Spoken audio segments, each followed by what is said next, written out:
Hello, treatment സമയത്തുള്ള ഞങ്ങളുടെ ഭക്ഷണം ഉണ്ടോ ഞാൻ നിങ്ങളെ പരിചയപ്പെടുത്താൻ പോണേ.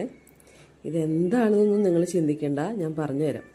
നമ്മുടെ സൂചി ഗോതമ്പിനെ കുറിച്ച് കേട്ടിട്ടില്ലേ? നല്ല നീളത്തിലുള്ള ഗോതമ്പ്, സാധാരണ ഗോതമ്പല്ല കേട്ടോ.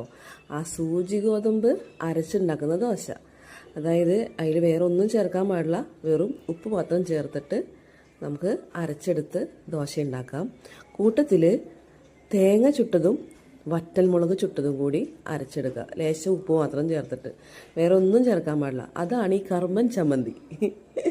ഇതെന്താ സംഭവം എന്ന് ആലോചിച്ച് നിങ്ങൾ തല ഉണ്ടാക്കണ്ട, ഞാൻ പറഞ്ഞുതരാം. കർമ്മൻ ചമ്മന്തിയും ഇതേപോലെ സൂചി ഗോതമ്പിൻ്റെ ദോശയും പിന്നെ വെള്ള അരിയുടെ ചോറും, ഇത് മാത്രമാണ് നമുക്ക് കഴിക്കാൻ പാടുള്ളൂ. ഈ 15 ദിവസത്തോളം ഞങ്ങൾ കഴിച്ചത് ഇത് മാത്രമാണ്. രാവിലെ ഈ ദോശയും, ഉച്ചയ്ക്ക് ഇതുപോലെ ചോറും, രാത്രിയിൽ സൂചി ഗോതമ്പ് വെറുതെ വേവിച്ചിട്ട്, ഉപ്പിട്ട് വേവിച്ചിട്ട് നമുക്ക് ഇതുപോലെ തന്നെ ചമ്മന്തിയോ അതല്ലെങ്കിൽ അല്പം വഴുതനങ്ങ നമുക്ക് ഉപയോഗിക്കാം. അതും ഉപ്പിൽ വേവിച്ച് ഈ ഒരു തേങ്ങ ഇതേപോലെ ചുട്ട തേങ്ങ ചതച്ചിട്ടോ അങ്ങനെയൊക്കെ കഴിക്കാൻ പറ്റുള്ളൂ. അങ്ങനെ ഞാൻ സത്യം പറഞ്ഞ വഴുതനങ്ങ വെറുത്തുപോയി. അപ്പോൾ ഇതായിരുന്നു കേട്ടോ ഞങ്ങളുടെ ഈ ഭക്ഷണം.